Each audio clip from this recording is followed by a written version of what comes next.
Hello, everyone. Welcome to the Hall of Fame Leaders and Legends of the Blindness Field. We are so happy to have you joining with us this evening, at least in our time zone evening. As you are all rolling in, again, welcome to the 2020 induction ceremony for the Hall of Fame Legends and Leaders of the Blindness Field. We are so happy to have you with us. People are still streaming in the virtual door, and we are glad to have you with us today. As they keep rolling in, again, welcome to the 2020 induction ceremony, the Hall of Fame Leaders and Legends of the Blindness Field. We are so happy to have you with us today. We are here with Craig Nader and Jim Deremick. Did I say that right? I probably butchered that. I did good. Okay. And we are waiting on our Mike Hudson to join us in this crew. And we will soon be introducing everyone. Hopefully he will be able to join us. Again, you are here for the 2020 induction ceremony, Hall of Fame Legends and Leaders of the Blindness Field. And I am so excited to be here today to witness a new induction of two of our leaders in the field. I am going to turn it over to Jim and Craig to get us kind of going, and we will keep looking for Mike.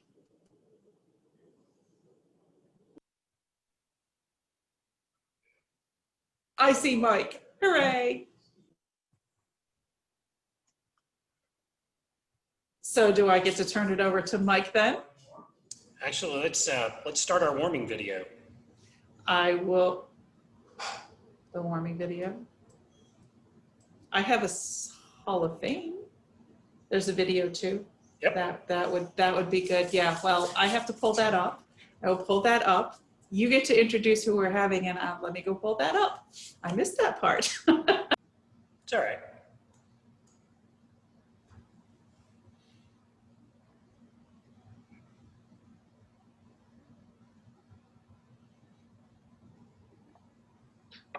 This will sound silly. Who sent it? Anthony. It's probably been put in my email because I have the other videos that are in here. See, you'll see one of my hiccups. There you go, guys. We have them.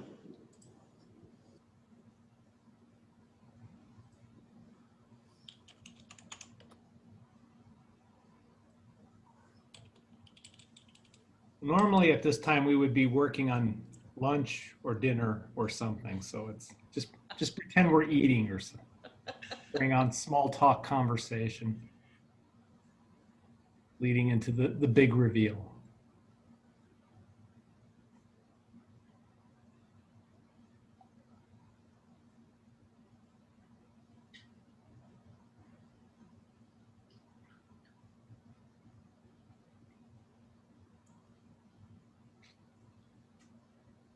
Amy, if you will be so kind, you have congratulations coming into the chat. If you could read some of those for our group so that they know who is saying congratulations to our folks here. You're on mute though. If you are joining us, if you're putting things in the chat, make sure to connect or to check the box so that it goes to all panelists and attendees so that everybody can see who's coming in the room. I can share that we have Francis Mary DeAndrea. It is awesome to see you in chat saying, hooray, congratulations, Kathy. Much love to you. And Amy Parker is saying, letting you know, Kathy, in case you need extra encouragement of how beautiful that you are looking tonight. So we are all ready for our honors. And let's see, Karen Wolf, it's great to see you as well, hanging out in chat. Congratulations to Kathy and Ann. And Marianne Siller just saying it's great to be here with everyone.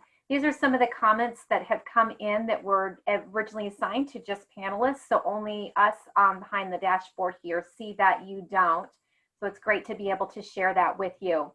Marianne Siller says, dear Kathy, it's wonderful to see you. Wonderful day for everybody in this club. And everybody is looking gorgeous, we hear. Congratulations.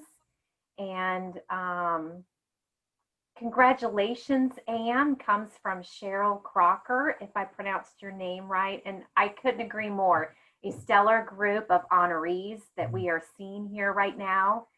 And it says that Penny Rosenblum and Jane Aaron are excited to congratulate both Kathy and Ann, and wonderful, two wonderful women who are deserving of this honor.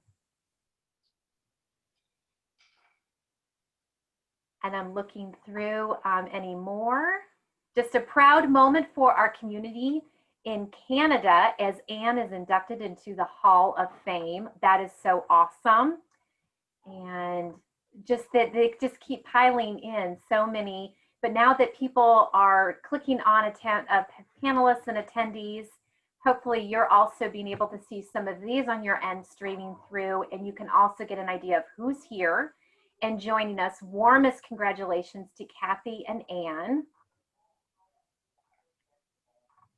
And I can't even keep up with scrolling. It seems there's just so many. I have one that says, congratulations, Ann. Mom, Nana, from Jill Mark. I'm not going to pronounce his name right. Ewan. Thank you. And Jack.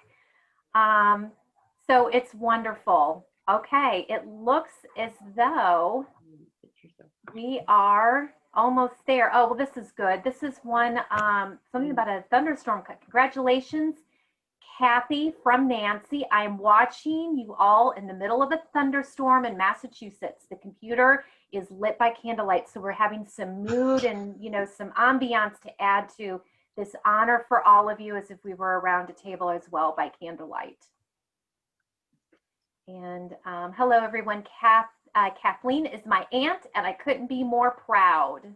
Dear Anne, congratulations to you. So pleased by your work. This is Mary Ann Siller. I have always loved your creative talents.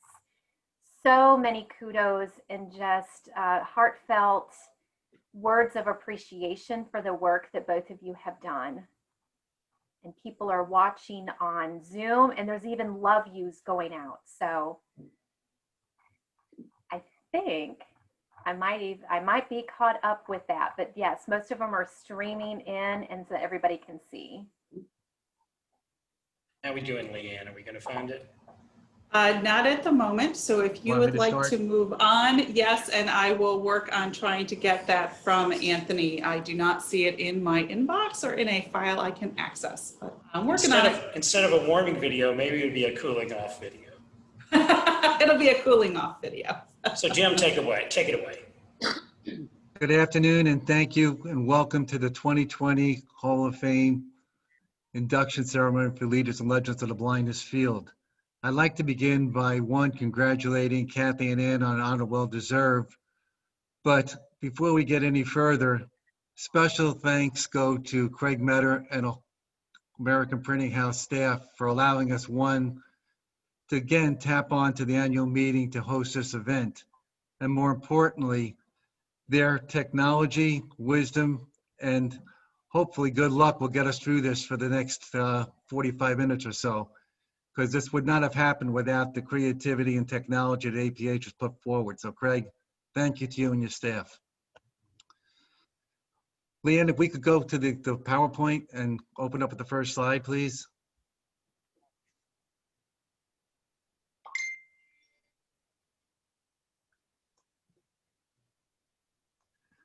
Again, for those of you that have been to the Hall of Fame, this is what you're going to encounter. And I want to give you just a quick, brief overview of the Hall of Fame, a little bit of history and the working process so you become familiar with it.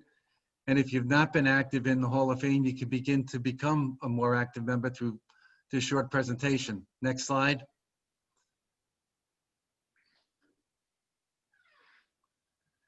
To help begin, let me read to everyone the mission statement, which basically personifies the work of the Hall. The Hall of Fame for Leaders and Legends of the Blindness Field is dedicated to preserving, honoring, and promoting traditions of excellence manifested by the specific individuals inducted into the Hall of Fame, and through the history of our outstanding services provided by people who are blind or visually impaired. Next slide.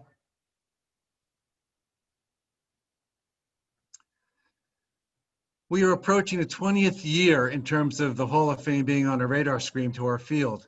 It was in July of 2000 in Denver, Colorado, that there was a presentation made that was a carryover from the Wisconsin AER.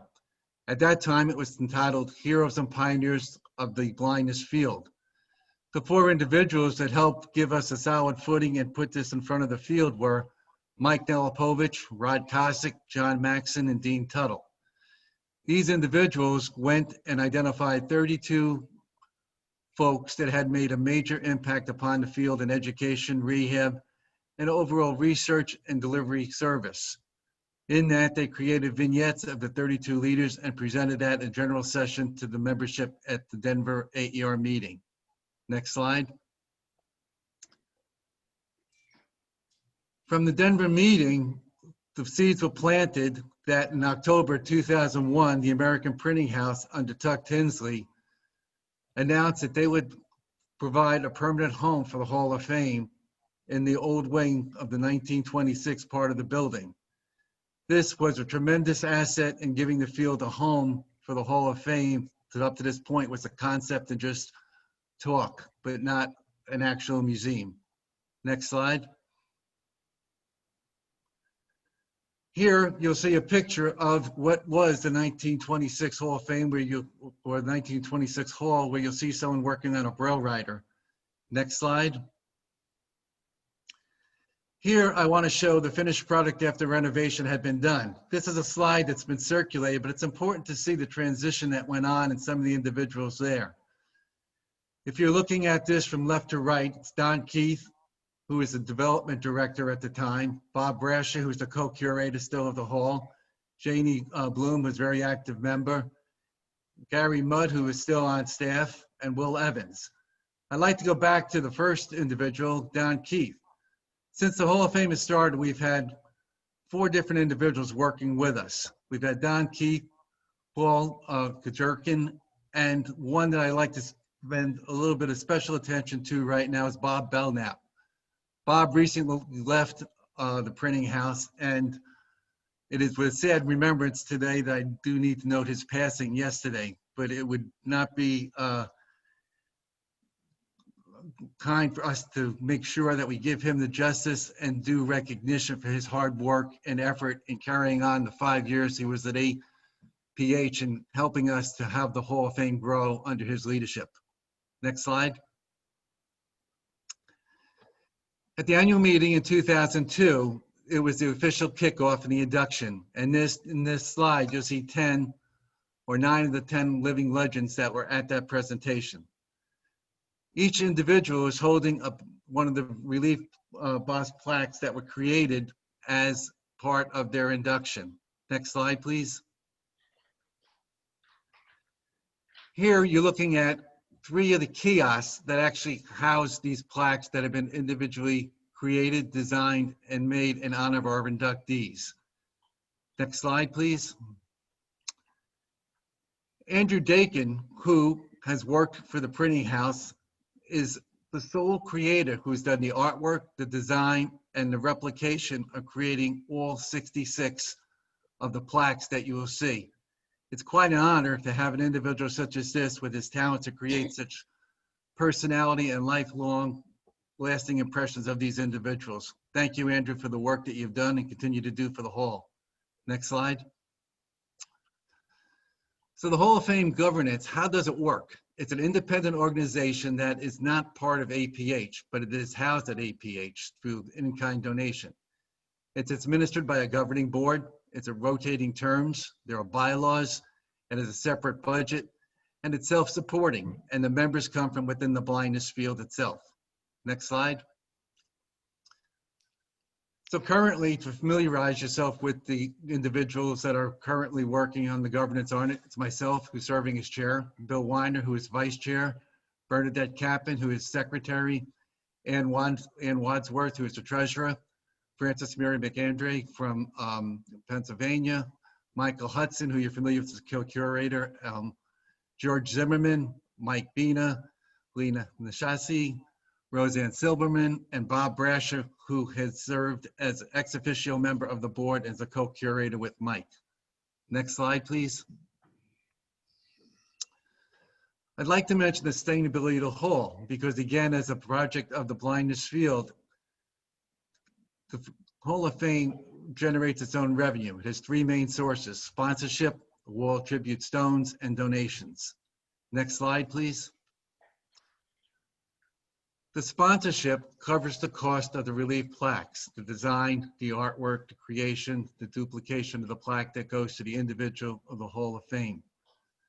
This is an important part of helping us to have a break-even proposition as we work in terms of generating revenue for the hall. This year, we'd like to extend a sincere thank you to Salus University for their efforts in sponsoring Kathy Huebner, and for Friends of Ann MacCuspie who are helping to see that she has a sponsor undertaken also on the Canadian front. Next slide. The Wall of Tribute, though in the Hall of Fame, is a way that you could recognize individuals that have had a special meaning to you in your life, both as an individual or as a professional. There are 5 sizes of varying stones that could be created and hosted on columns that surround the perimeter of the Hall of Fame currently. Next slide. Here's an example of the smallest stone you see on the left-hand side to one of the larger stones that you'll see on the right. Logos could be put on them, and again, varying in terms of the size, the cost will also increase based on the size and recognition. Next slide. Some facts about the Hall of Fame for folks that are interested in it. Currently, after this induction tonight, we'll have 66 inductees, 48 men, 18 women. 33 folks will have their primary contribution in rehabilitation, 29 will be in education, and 4 will be overall impact. 5 Canadians, and thank you for bringing up the numbers here tonight. 3 ophthalmologists, Dr. Hoover, Fay, and Pats. There's 1 optometrist, Dr. Randy Joes. And for those that are looking for, foreign impact, we have a European-born in Burton Lowenfeld. Next slide, please. The Hall of Fame process. So how do these folks that are going to be inducted and honored tonight, how'd they get here? Next slide. The Hall of Fame, in terms of the criteria, people who have made a significant contribution to improve the lives of those who are blind or visually impaired in such areas as professional practice, research, writing, leadership, direct service, and or in their own professional organization. Given that, in terms of their eligibility, they must be removed or retired from their position of influence for 5 years. The second part, individuals from North America are eligible to be nominated for the Hall.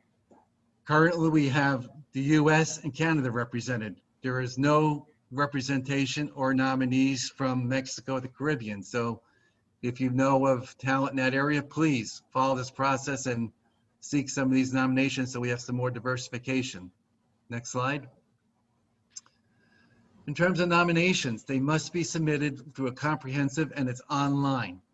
So all this could be done by going to the website. You could submit 3 letters of support with it. And if you are so inclined and there's more than 3, only the first 3 will be accepted. And again, all this will be done online to minimize paperwork and effort. Next slide.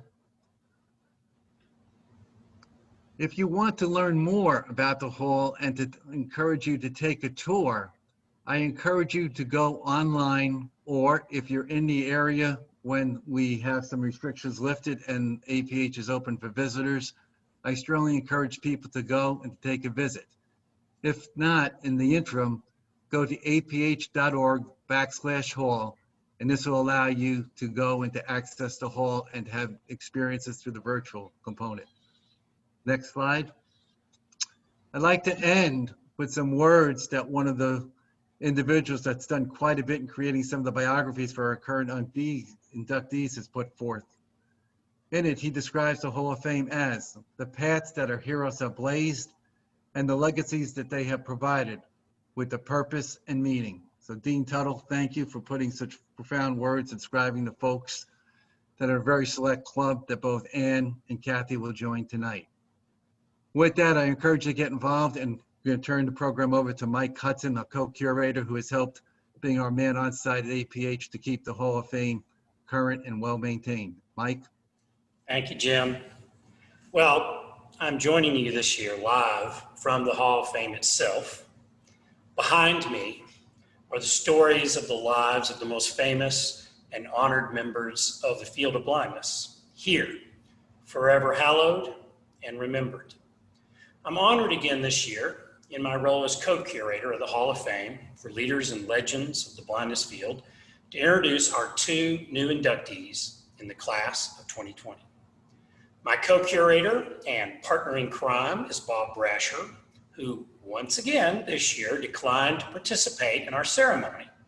But Bob's passion, his enthusiasm, his direct influence, his kindness, his humility, and his leadership are at the heart of everything we do on behalf of the Hall of Fame here at the American Printing House of the Blind, and we thank and respect him for that. The folks that know our two inductees the best are those that worked with them and nominated them for this award. And in large part, I have used their words in my introductions to follow, sometimes in whole and sometimes without credit. But we want to thank all the people who nominated their heroes and legends this year for the time they took to support the work of the Hall of Fame. We all have our own personal Mount Rushmores, each with different faces. The people that mentored and supported us and led us and taught us. And I hope you all take some time this year, especially this year, to honor the people in your own Hall of Fame. Our first inductee to the class of 2020 is Dr. Kathleen Mary Huebner, known by her friends and colleagues as just Kathy. If we do enough in our long lives to merit it, instead of a 2-page resume, we get a longer document summarizing our accomplishments called a vita, which I know from my long forgotten Latin classes translates as life, or maybe career, if you like it. But I wonder if it's possible to summarize all that this amazing woman has done in her time on this earth in such a short 4-letter word. Her career has been as varied as it has been long. She has provided direct service to children and adults who are blind or visually impaired. She has served the field of blindness inside influential institutions so essential to our progress over the last 60 years. She has taught and led programs preparing the next generation of teachers of the blind and visually impaired. She's widely written about and published the results of her work and research, and expanded the body of knowledge we all draw on to grow and improve our service. And she never stopped learning herself, studying and pursuing advanced degrees, all while holding down demanding professional positions. And at the height of her academic and professional powers, she drew all those hard-won lessons together to help lead 2 groundbreaking national initiatives that helped ensure the continued growth and vitality of the field. Now, Kathy started her career working with people who are blind or visually impaired while pursuing her BA in music at Seton Hall. During the summers of 1965 and 1966, she developed and led music programs at Sunlight House in Scituate, Massachusetts, for folks with visual and multiple handicaps. I suppose you could say that it was her love of music that led to everything that followed. After graduation, she became an O&M specialist at the Greater Pittsburgh Guild for the Blind, teaching clients ranging in age from 13 to 88. And while there, she received her MA in special education and rehabilitation for the visually impaired from the University of Pittsburgh. After leaving the Guild, she taught for 5 years, first at the University of Pittsburgh and then at the State University of New York at Geneseo, New York. She received her PhD in 1980 from Pittsburgh, evaluating the use of the Opticon. And while in Geneseo, she also served as a full-time itinerant TVI in 3 upstate New York school districts. In 1983, she joined the American Foundation for the Blind as a national consultant in education and began working her way up. By the time she left AFB, she led their National Program Associates, supervised the AFB Deaf-Blind program, and near and dear to my heart, she supervised the MC Miguel Library and the AFB Helen Keller Archive. In 1993, Kathy returned to academia, where she joined the faculty at the Pennsylvania College of Optometry in Elkins, Pennsylvania, what we now call Salish University. And she is still professor emeritus there after many, many years as associate dean of their graduate program in vision impairment. Dr. Huebner's publications are too many to list, but suffice it to say that her interests are varied and she is a very willing collaborator. She has multiple influential chapters in several of the most influential textbooks of the field and dozens of other articles. In her powerful letter nominating Dr. Huebner, Kay Farrell noted the following, quote, "To me, the most obvious and most well-known of her accomplishments is the National Center for Leadership in Visual Impairment and its successor, the National Leadership Consortium in Sensory Disabilities. These projects have made it possible for approximately 45 professionals in the field of blindness to earn a doctoral degree and go on to positions of leadership across the country. Although Kathy's university did not award doctorates in education, she was able to bring together the other universities that did award doctoral degrees to work collaboratively to enhance doctoral preparation through collaborative training and activities. Certainly she did not do this alone. She and her Salish University colleagues, Audrey Smith and Diane Wormsley, created the concept and broached it to the Office of Special Education Programs in the U.S. Department of Education. The OSEP staff was skeptical, but encouraged them to submit an unsolicited proposal, which they did. But that was the easy part. They also had to convince the rest of the field to support the proposal and to participate in the consortium of universities. I really believe that no one but Kathy Huebner could have pulled this off, unquote. And Kathy has been recognized by her colleagues for her 6 decades of contributions. She has received, at last count, 18 awards, including the Miguel Medal from the American Foundation for the Blind, and the Josephine L. Taylor, Ambrose Shotwell, Mary Kate Ballman, and Warren C. Bledsoe Awards from the Association for Education and Rehabilitation of the Blind and Visually Impaired. I will return to a paraphrase of Kay Farrell's words. Kathy enriched us. She made a difference for children with visual impairments and the people who serve them. She made the field a better place to be. Ladies and gentlemen, on behalf of the governing board of the Hall of Fame for Leaders and Legends of the Blindness Field, I'm happy to install the plaque of the newest inductee into the Hall, Dr. Kathleen Mary Huebner.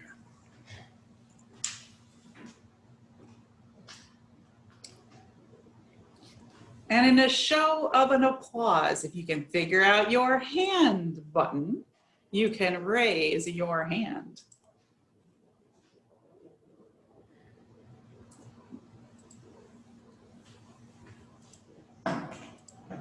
Kathy, I'm going to raise you so you can see all those hands that are getting raised in there. And I hope Kathy will join us now to offer a few words from her home in California. Are we ready? You are ready. Okay. Well, to say I'm overwhelmed would be putting it mildly. Thank you so much, Michael, not only for the wonderful and lengthy introduction, but also for holding my hand all afternoon today, as I was so nervous about being able to access and get online and all of that. Michael has been a real treasure, and Craig, if you're listening, he deserves bonus. So thank you again very, very much. Good afternoon to all of you, or good evening, wherever you might be. I'd like to thank wholeheartedly the administration and the staff of APH. They have put together an incredible program through virtual reality, unlike any others. And for some of us, this is our pioneer voyage. They've made it so easy and have just been so patient and pleasant and worked so hard. I would like to also thank the Hall of Fame and Board of Governors, because I've served on that board and I know what a difficult task it is to review all of the nominations that come in.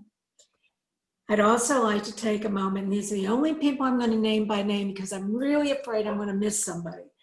I'd like to thank those who nominated me for this greatest of honors in our field. Doctors Kay Farrell, Dr. Diane Wormsley, and Dr. Amy Parker. And I'm very pleased to say that Dr. Amy Parker was one of the NCLVI fellows. Helen Keller said, "Alone we can do so little, together we can do so much." With that in mind, I would like to thank all of my past students, their families, my family, my friends, teachers, advisors, mentors, and colleagues with whom I have learned and greatly profited.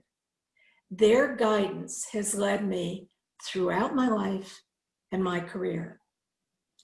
Since this is most likely the very last time I will have the opportunity to share some thoughts with all of you, I would like to put my teacher's hat on, of course, and share 5 guiding principles which I have tried to practice.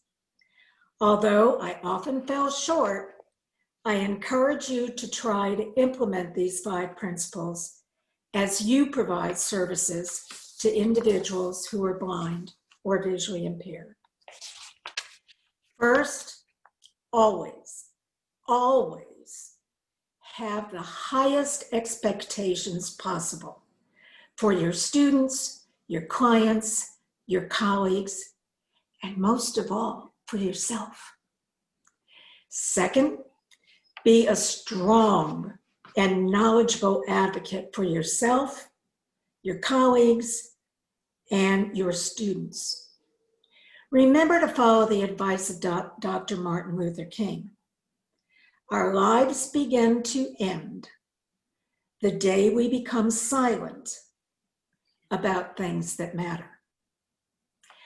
Third, be supportive of your students, colleagues, and again, yourself.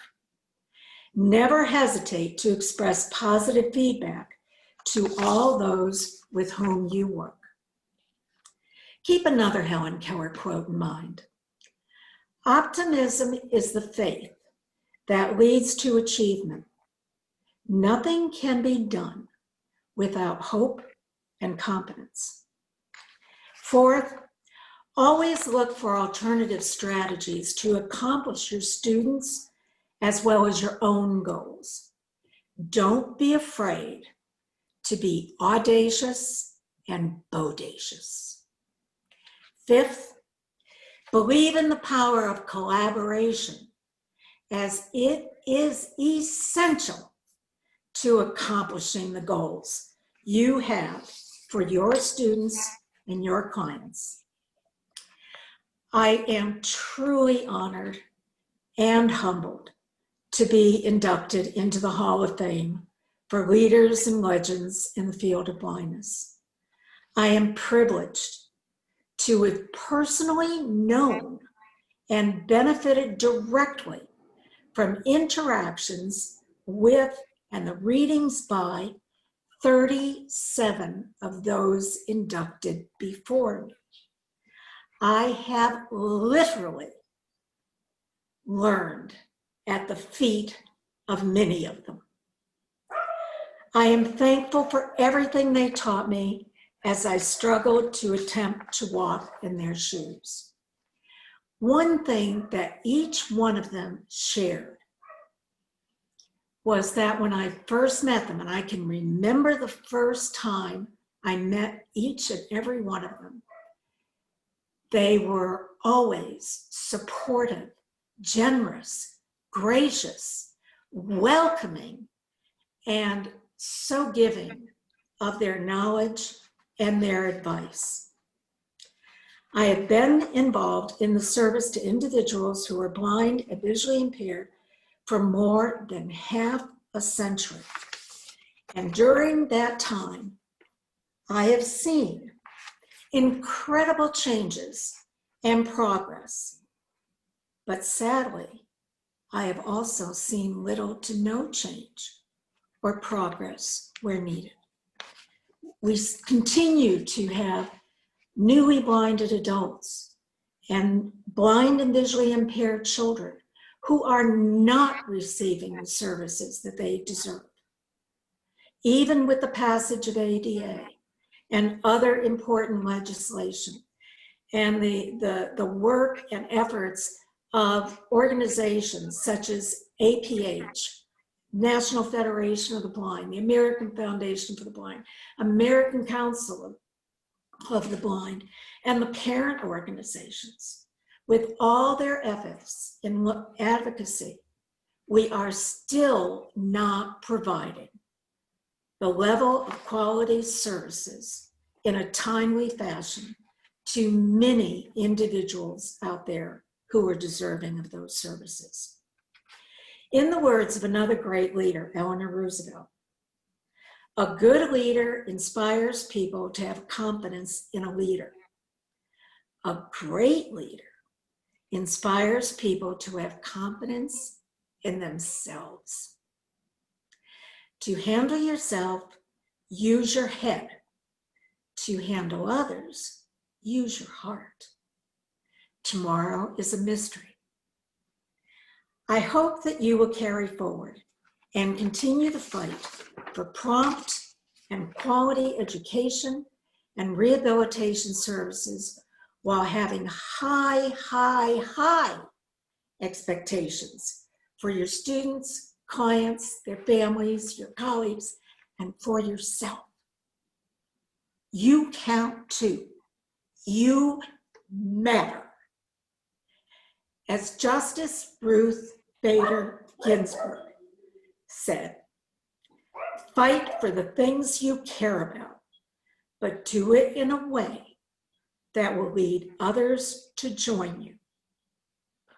And before my final thank you, I would be remiss if I didn't ask each and every one of you to vote and to talk to your friends, your colleagues, and encourage them to vote. It is one of our greatest privileges. It is an expression of our freedom, and every vote matters, including yours. So with that said, thank you, and I wish you all the very, very best. I wish you health and much, much happiness in your careers and life. We are fortunate to be part of a field of service with the most incredible partners and colleagues. Few others of our peers of our generations can say the same. So enjoy yourselves, enjoy your students, your clients, your families, and give yourself credit. Thank you. That was wonderful, Kathy. Kathy, thank you so much. Mike, turn it back to you. Thank you very much, Kathy. I'm going to be thinking about that, those 5. The Hall of Fame for Leaders and Legends has restricted itself in its bylaws to honoring blindness professionals whose contributions occurred in North America. Now, the bulk of the inductees come from the United States, but there are a few of our cousins from the north of the border. Edwin Albert Baker, Sir Charles Frederick Fraser, and Euclid Harry come to mind. Now, Sally Rogo was definitely inducted because of her accomplishments in Canada. But Sally was a Brooklyn girl, educated in the United States, who moved to Canada to work. So the second inductee to the class of 2020 will become the first Canadian-born woman to be added, and either the 4th or the 5th Canadian, depending on how you choose to remember Sally. Dr. Patricia Ann MacCuspie, known to her friends and family as Ann, shares some similarities and some key differences with Dr. Huebner. Both Ann and Kathy have served on the Board of Governors of the Hall of Fame. That's why both of them will give such short and pithy acceptance speeches, because both of them know that somewhere out there, Tuck Tinsley has an electronic button that's wired to stop the whole process if it gets out of hand like it did in 2005. Now, like Kathy, Ann has spent her entire career serving people that are blind or visually impaired in the field in general. Much of my description of her career comes directly from the loving and respectful nomination letters that accompanied Ann's nomination by Kay Holbrook. Ann spent most of her career working for the same agency, serving and leading it through the dramatic changes that affected the residential schools for the blind in the 20th century. She began her career as an itinerant teacher of the visually impaired in her hometown of Halifax, Nova Scotia in 1972. The next year, she joined the staff of the Halifax School for the Blind, teaching 4th grade. The residential schools were deep in transition. Only a few years earlier, the number of children with visual disabilities attending residential schools had slipped below 50% for the first time. That year, enrollment in Halifax was 165. In 1975, the school changed from a private to a public institution and was renamed the Atlantic Provinces Resource Center for the Visually Handicapped. The Atlantic Provinces Special Education Authority, that I'm going to use APSEA, the acronym, we love our acronyms, was formed to oversee both the School for the Blind and the School for the Deaf. And in 1994, the residential programs at APSEA ended and all schools were mainstreamed, all students were mainstreamed. And Ann's role was changing too. In 1979, she began coordinating provincial programs for APSEA. And in 1995, she became the director for APSEA programs for students with visual impairments, a position she held until 2005. Ann was there to influence how children would be supported through the new service delivery model.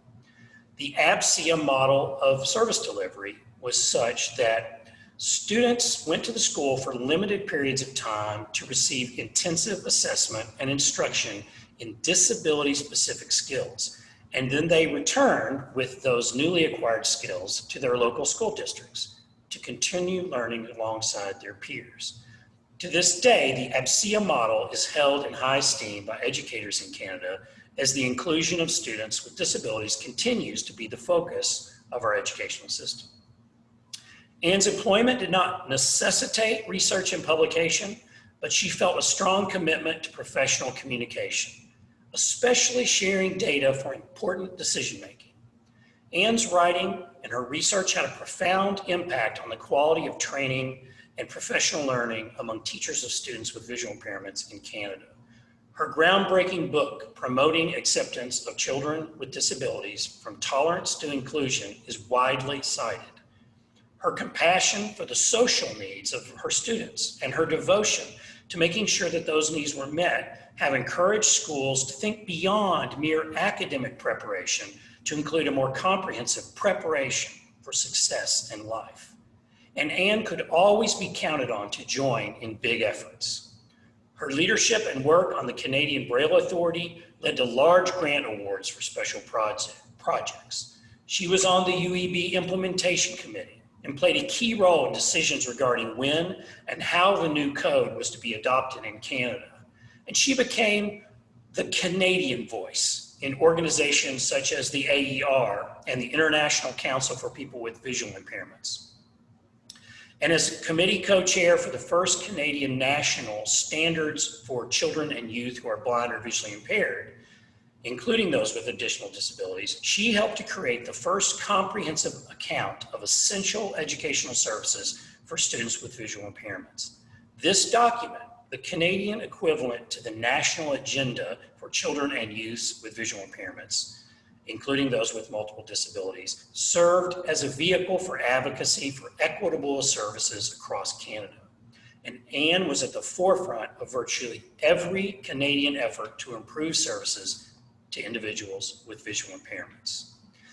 In the area of personnel preparation, Dr. MacCuspie was instrumental in preparing generations of teachers of students with visual impairments for service to the field.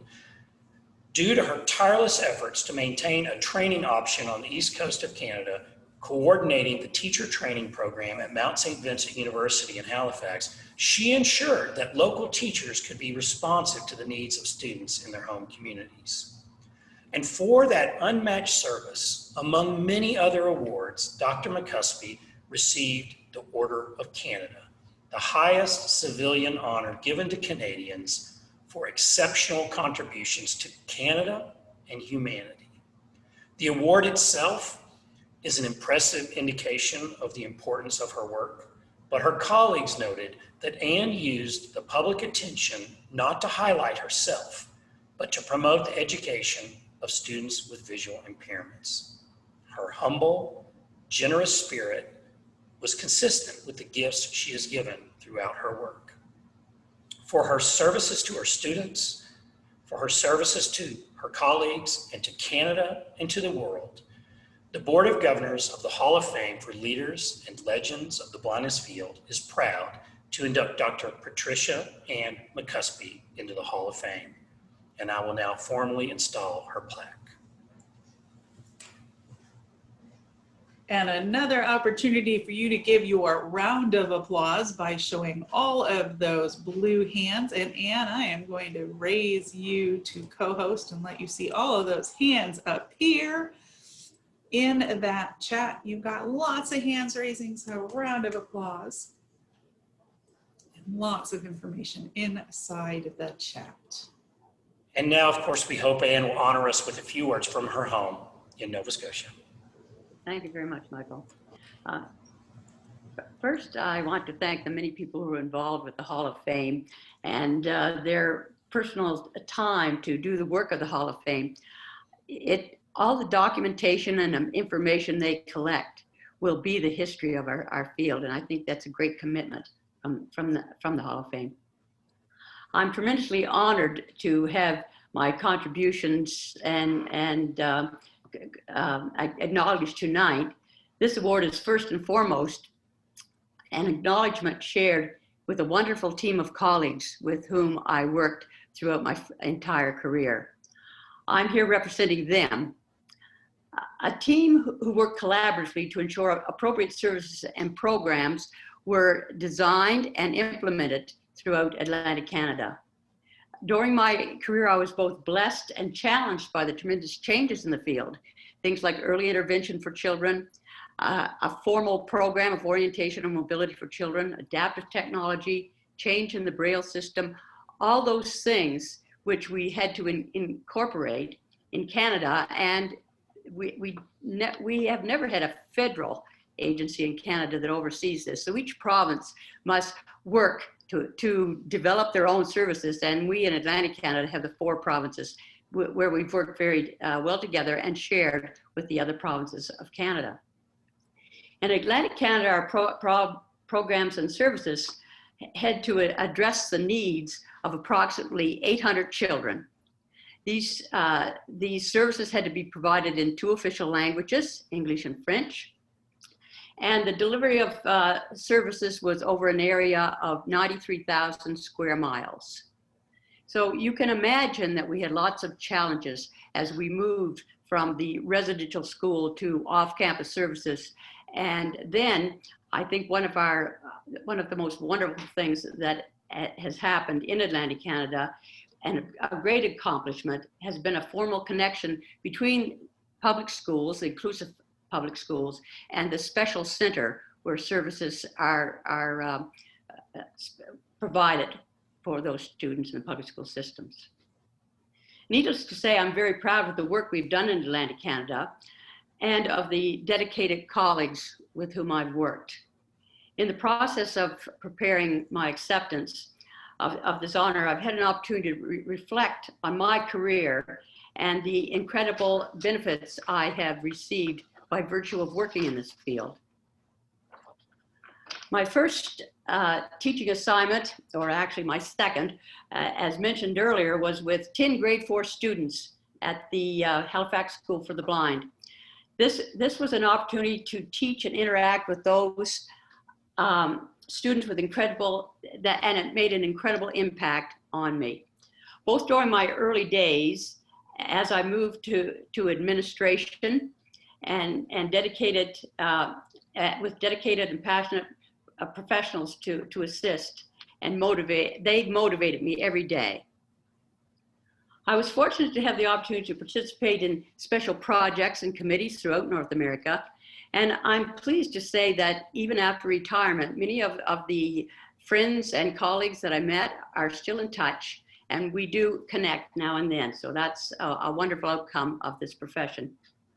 In the later years, my career was truly a pleasure to be involved in the development and delivery of a master's program at Mount St. Vincent's, which was mentioned earlier. And I've also had an opportunity to do some teaching with the University of British Columbia as well. Throughout it all, what more could I ask of my career but to know that I was an important part of a team that made a positive difference in others. In closing, I would like to say thank you to my family, my husband, Orman, and my daughter, Jillian. They've always been supportive of my work and the demands such as travel, time away from home, and the demands of completing a PhD while working full time. They've been supportive through all of this, and I truly appreciate that support. Once again, thanks to the staff and volunteers of the Hall of Fame. In recognizing and honoring those who have contributed to our field, you are doing work that inspires others to strive to become leaders and legends. Thank you very much for this honor. I'm truly appreciative. Thank you. Thank you so much. For the moment, I'm going to leave you right there. So hold on a minute. And what I'd like to do is actually spotlight both of you.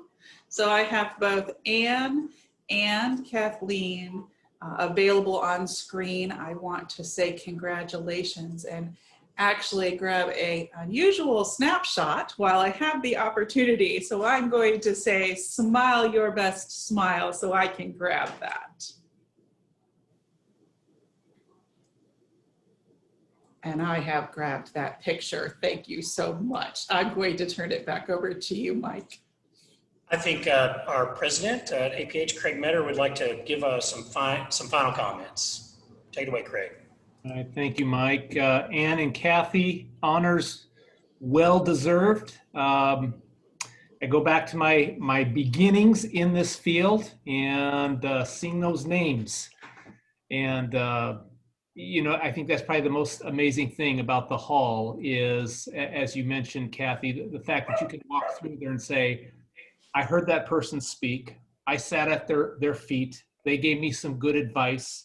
And that's the most beautiful thing about this field is everyone is within reach and everyone has a deep heart and concern for the field to follow. There's never been an encounter with anyone in this field where someone was too busy to lift up another person, to offer that encouragement and to move forward. And so to our younger teachers out there, I'm I'm no longer of the younger teacher and haven't been for many, many years, but you know who you are. And we have many people joining us this year annual meeting virtually that have never been to APH or to annual meeting. There's room in the hall. I want to say this, there is room in the hall for all of you. All of you are gifted individuals who serve this field. All of you have a calling with unique gifts and talents. Please, please make the most of that. Trust in yourself and your abilities. Give best to your students, to your parents, and to the field you serve, because it's our hope that someday, many years after Mike is gone and many years after I'm gone, that another person will be in this position hanging your plaque there on the wall in the hall so that we can keep this momentum going. Again, congratulations to the both of you. Thank you so much for the work that you've done for this field and the lives you've touched, and you've made us a stronger, deeper, and at our very core, better humans for the work that you've done. So thank you. And Mike, I now have that video.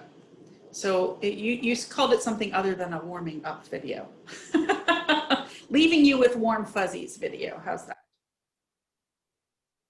You are muted, Mike. The favorite line of the world. I just want to make sure that we have a reception afterwards, and we hope that people will stay to congratulate Kathleen and Ann. Okay. Yeah. Let's have a cooling off video. We'll have a cooling off video.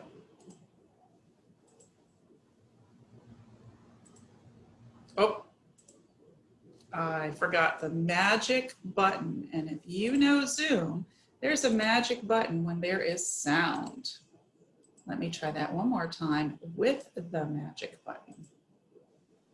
Here we go. Logo appears.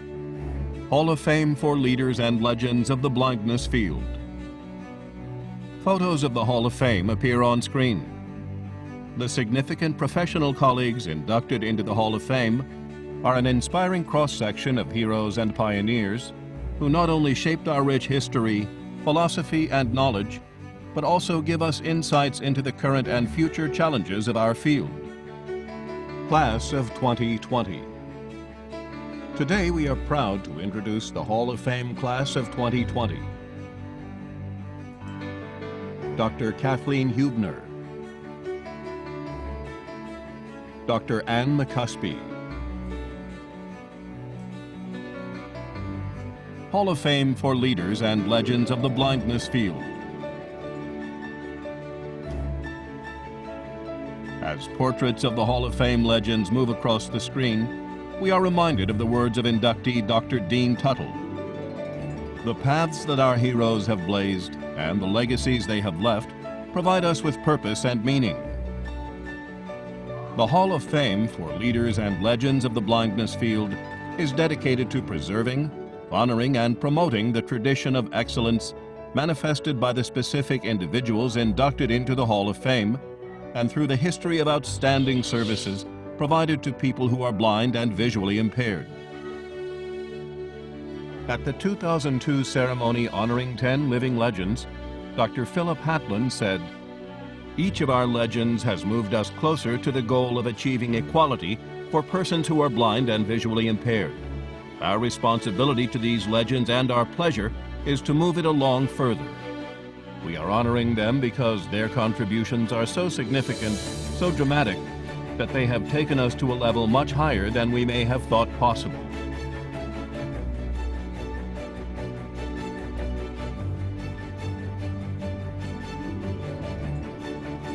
Hall of Fame for leaders and legends of the blindness field.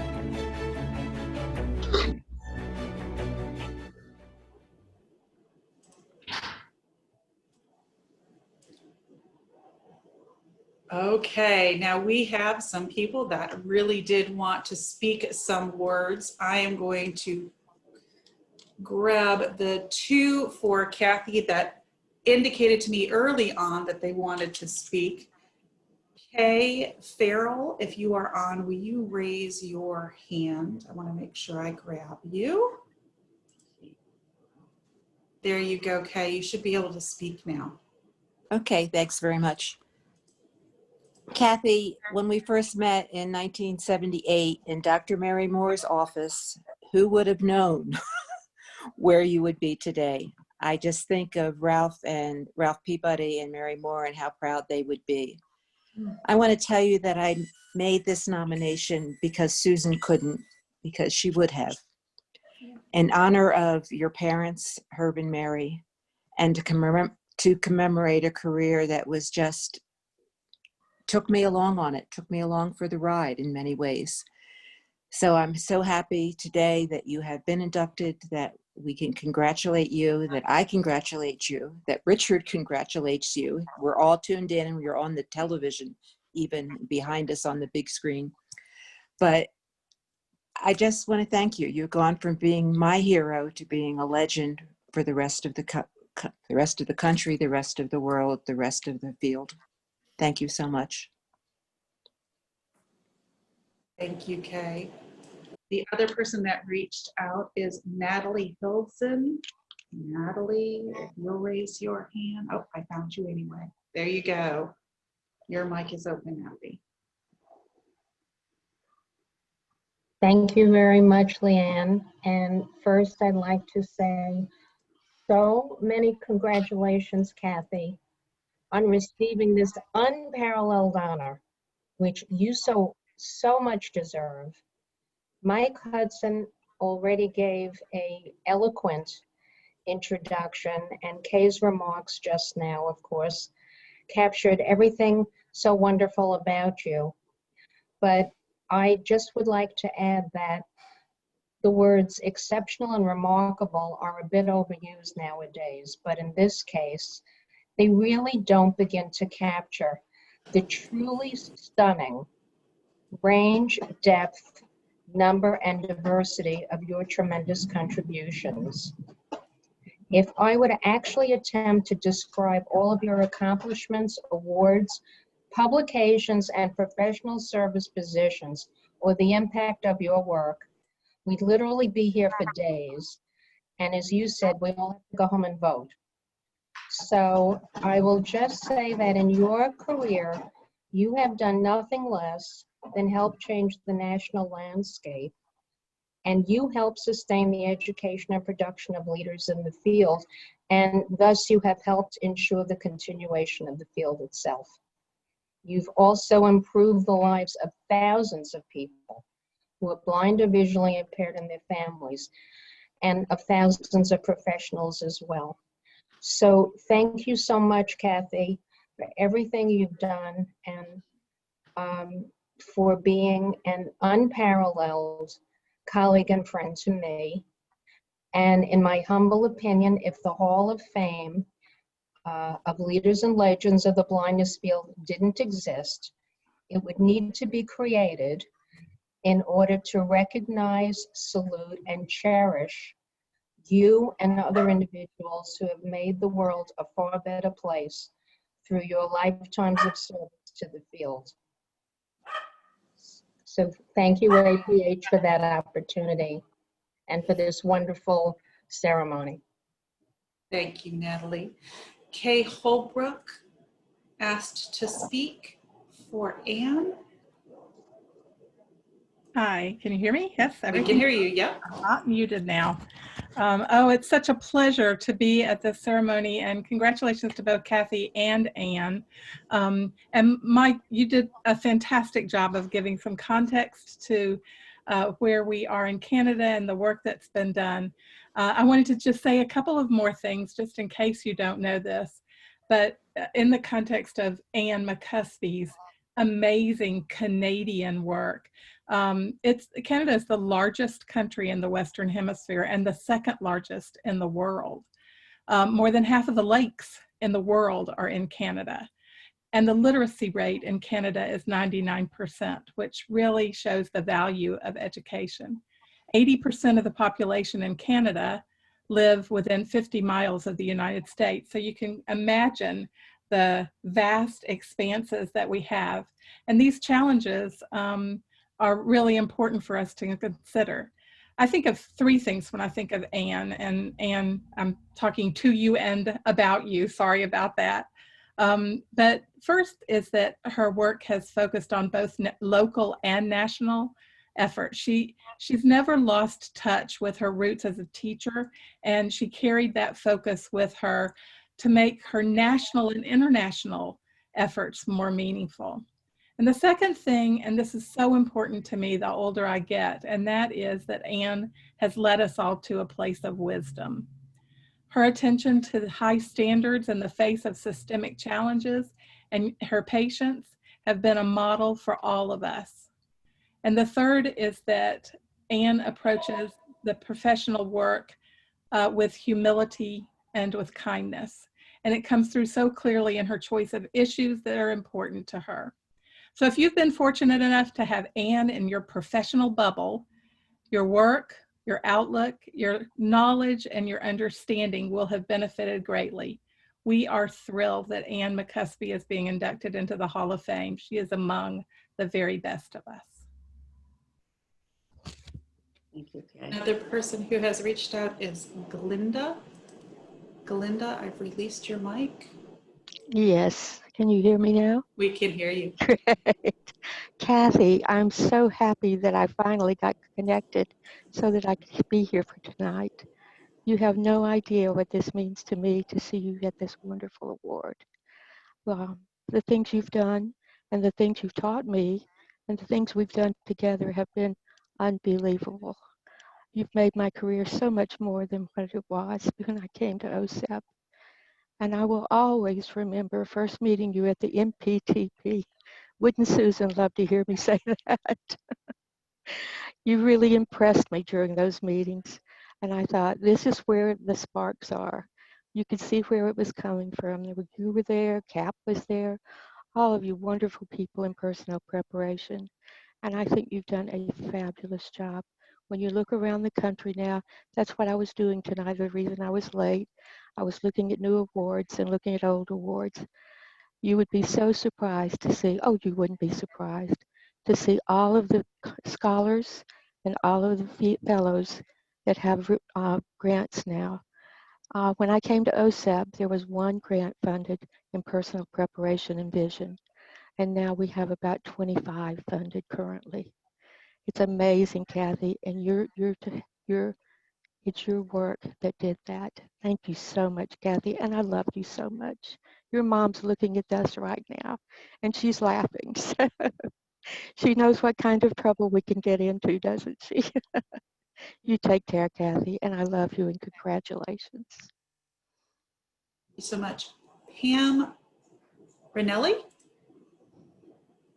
I think I said that right. There you go. Yes, yep. Can you hear me? We can hear you. All right. Well, I'm so thrilled to speak on Ann's behalf. I had the fortunate opportunity to have Ann as my mentor, and having Ann as my mentor changed my life. She's an incredible leader, and I can speak for many of us who became teachers of the blind visually impaired under Ann's tutelage.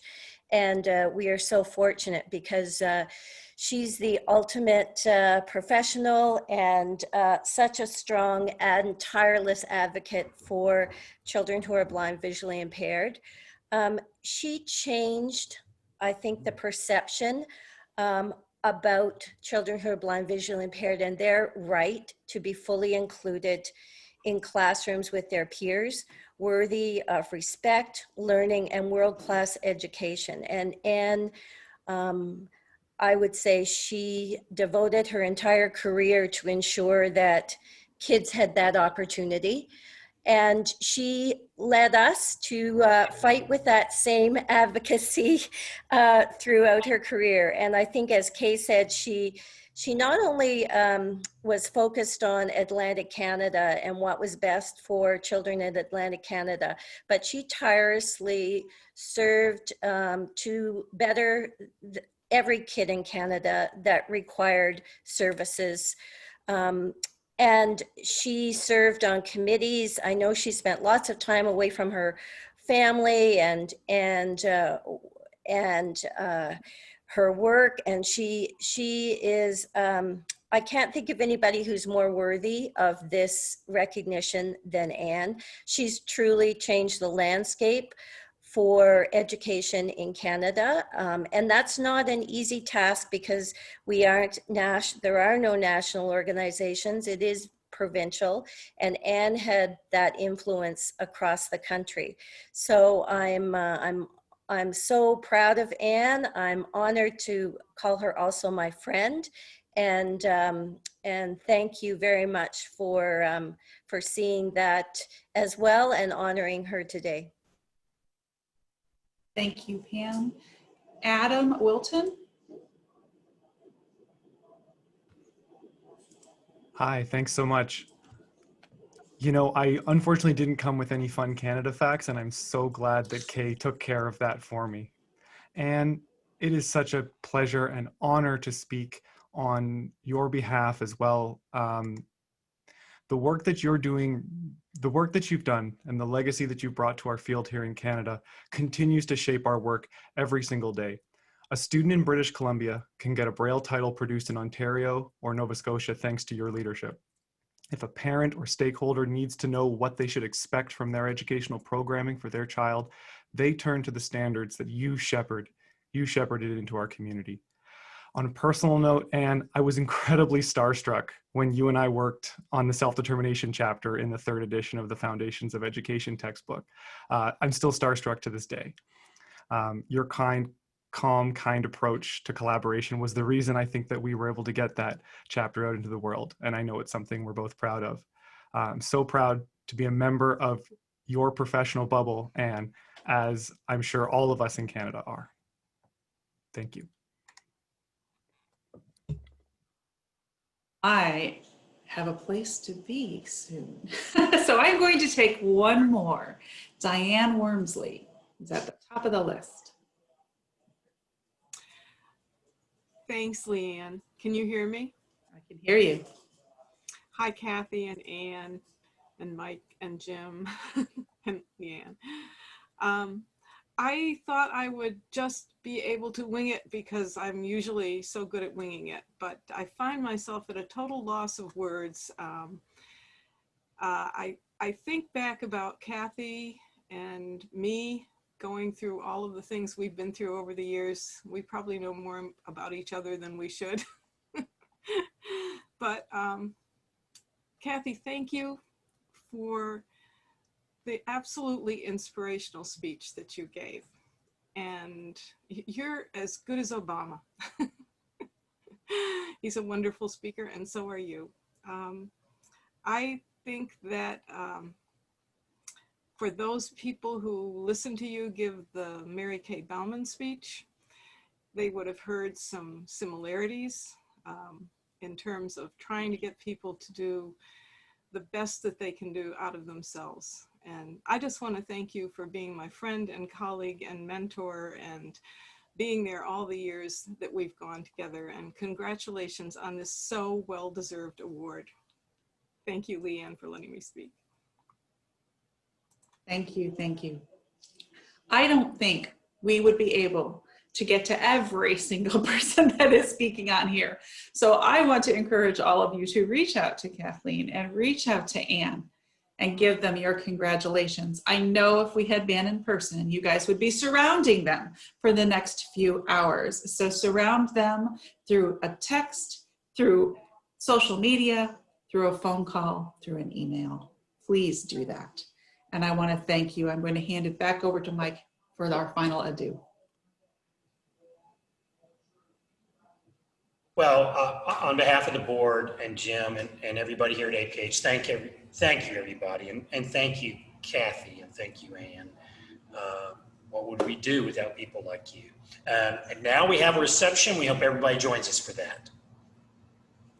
Thank you all so much. You guys have a great evening, and pop into our meet and greet and say hello. We will be shoulder to shoulder in that room. Goodbye all.